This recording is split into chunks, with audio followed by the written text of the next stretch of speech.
Hi, my name is Eric Hurl, and I'm a sophomore at Sacramento High School.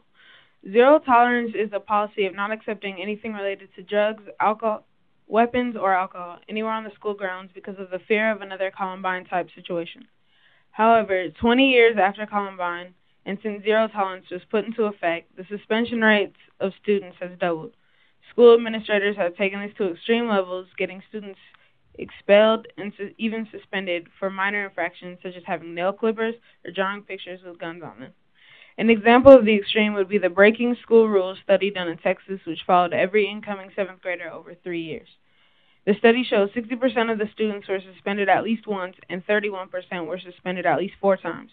Out of these students, 83% of African American males and 74% of Latino males were suspended at least once, while 1 in 7 students was suspended at least 11 times.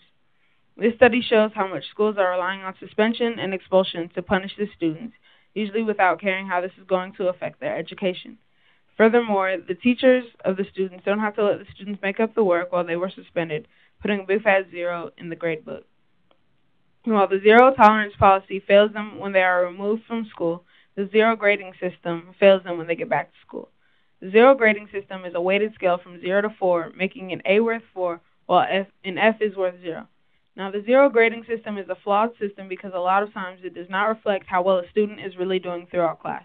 In one situation, a student missed the first test and got a 0 in the first 2 weeks of school. Even with his best efforts, the student was unable to raise his grade above an F.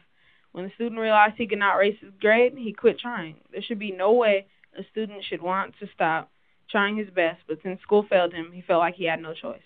If school is to help further students in academia and prepare them for life, why do we have all the problems that can slow down and even stop students from reaching their full potential? Last school year, I took biology and got an 87 overall in the class. I found this to be crazy because even though I missed a few assignments, I got a 97 on the final exam. So when I went to go look on PowerSchool, I saw the exam only brought my grade up 1 point. I thought this was the most messed up thing I had ever seen because even though I missed a few 10 points assignments and got an A on the 100-point final, my grade only went up 1 point. Zero tolerance fails students while they are forced to leave school, and zero grading fails them when they get back to school. Hopefully, these situations can show what we are doing now is making education worse and can show us to a different approach to students, one that does not punish students for every mistake and ties more into what we know about student development.